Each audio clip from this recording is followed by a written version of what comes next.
Ramond Colazo. I'm a 50-year-old finisher, cement mason. I do concrete right now for a living. You know, not for too much longer, I hope, but you know, it pays the bills.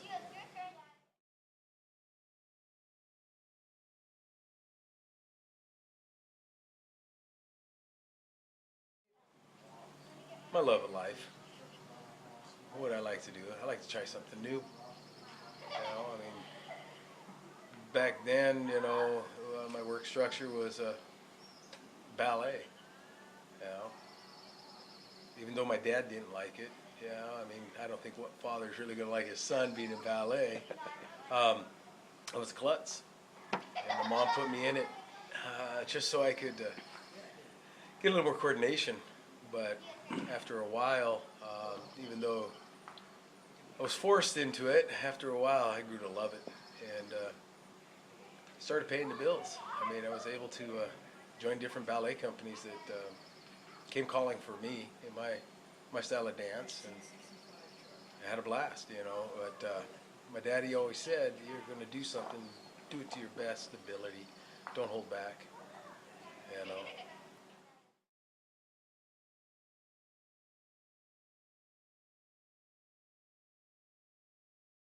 Place. This started here in actually a little ballet school called Ballet Tacoma, and started with them. Every summer I was going to different ballet companies. One of them being, New York Civic Ballet, scholarship down there for the summer, so I danced down there.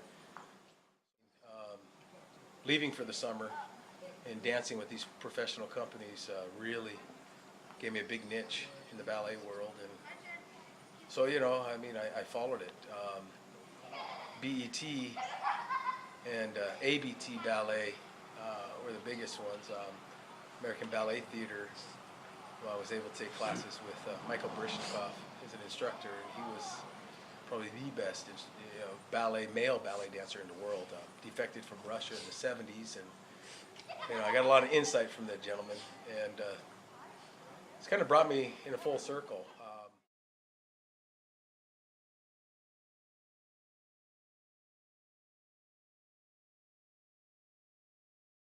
Oh yeah, constantly. No matter where you went on tour with the ballet company, there was always,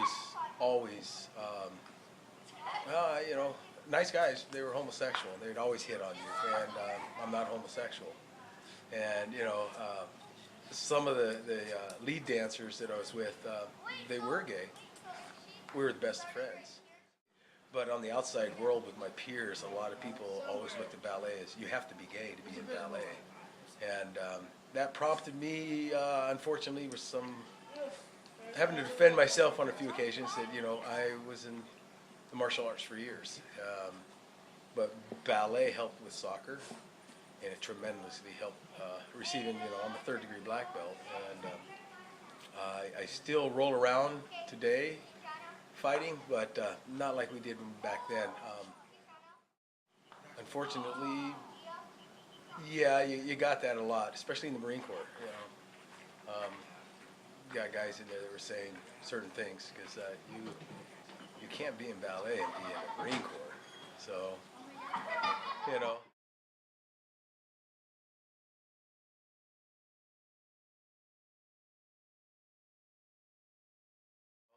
I was 20 years old at that time in the Marine Corps, and after basic training and some other higher training, I ended up getting stationed right there in Pendleton, and San Diego Civic Ballet. And I invited most of the guys out there to come out and check it out. And you know what? Once they were there, and about 3 hours into a class, the respect I got from the guys, where they couldn't believe how hard that was, what we did in there. And I wasn't even done. That was only 3 hours, but I still had a couple hours to go. So I wanted to prove people wrong and show them, what I did, what it meant to me. And I tell you what, it molded me. The diversity in ballet was so great. I mean, every different color was in there. You became family, and then I also challenged everybody. Come on in, come on, take a class with us. I'll show you. And you also got to make sure that they knew that how positive it was that some of the professional football players are in ballet now. So it's True. it's a big thing.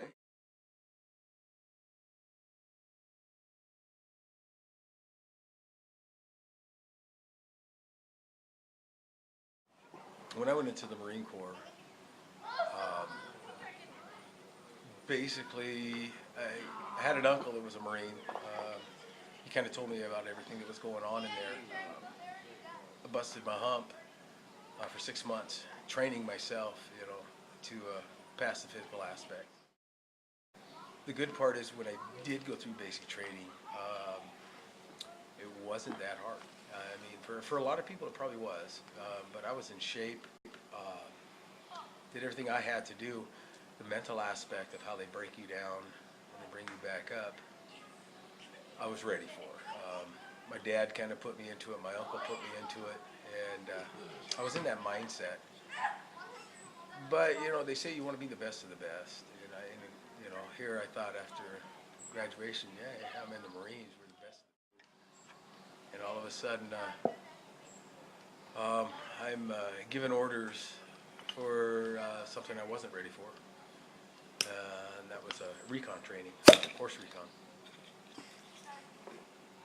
My first couple days there, I wanted to quit, and you could quit. You can. You can quit at any time you want in this program. But was I going to give them the satisfaction? And I didn't. I mean, I graduated from that, and it did.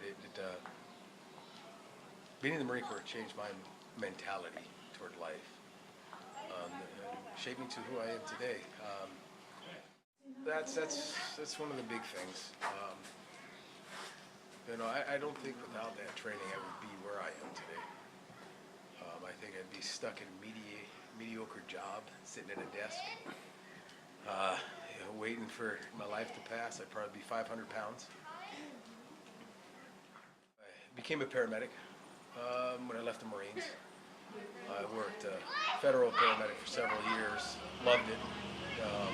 Really couldn't get enough of it. But a couple bad calls with kids, and the system failed the kids. And I was done. I was done being part of a system that's not working. And on my days off, I went to basically back to school and became a finisher.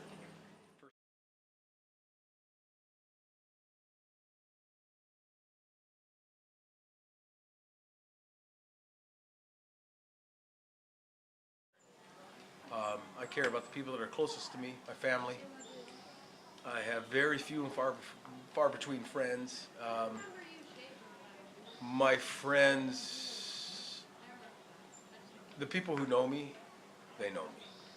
Um, I'd rather be on my own most of the time, and kind of that's what the concrete does. I'm a finisher, but I'm a patch master, they call me, and I'm by myself constantly, patching concrete, repairing, and I don't mind. I don't mind. So I really don't care about the outside world. You know, Friends and family, Marine Corps, and some of the guys actually in ballet, and growing up in the martial arts.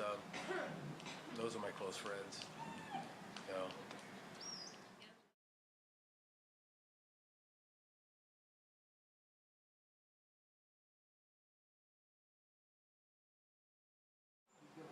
Well, I got really lucky. Um, the lady I married, we started dating back in junior high.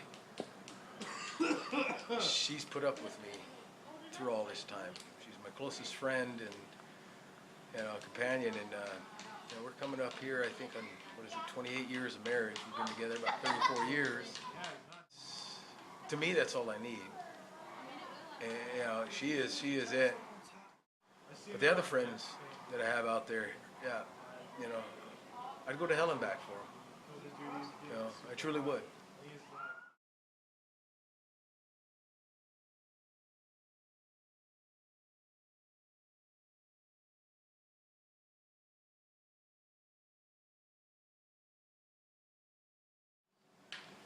been there before. Especially as a paramedic. Yeah, even though they're civilians, maybe I'm not in the service anymore, but I would definitely put them behind me. I'd lay down my life. And that's what the Marine Corps is all about. I got my buddies next to me and stuff, and still got my buddies today. But when it comes down to it, there's people who can't protect themselves, and that's why we were there, and we'll always be there. Yeah, everything you see behind us, where we are today, is because of those who came before us. My dad served in Vietnam. My uncle served in Vietnam. We might serve in some very unpopular situations, but we do it.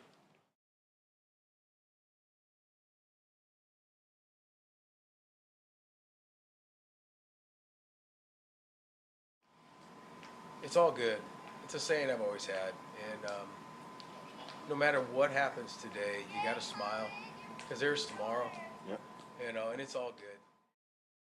If one thing you can take away from life, you guys, from going to college, from doing anything, it's all good. It's all good. We can do everything we can to change, but the best thing we can do is to help change another. Reach out that hand, give a handshake, but just remember, it's all good. I have it all around my house. I have little plaques that say it's all good, and because it is. Because it is. Life is good. Life is what you make of it. I love the life. I'm 50, and I've got another 50 years to go, and it's how you want to perceive life. And life is so good. There's not one day that I want to go by that hey, what did I miss? And if you look behind us, being out here in the woods, all the different smells right now in the springtime, different trees, the laughter, the fire going. This is it. This is what I live for. I'll work and work and work just to make sure these guys have a great place to go and have fun. So, it's a great day. It's a great day.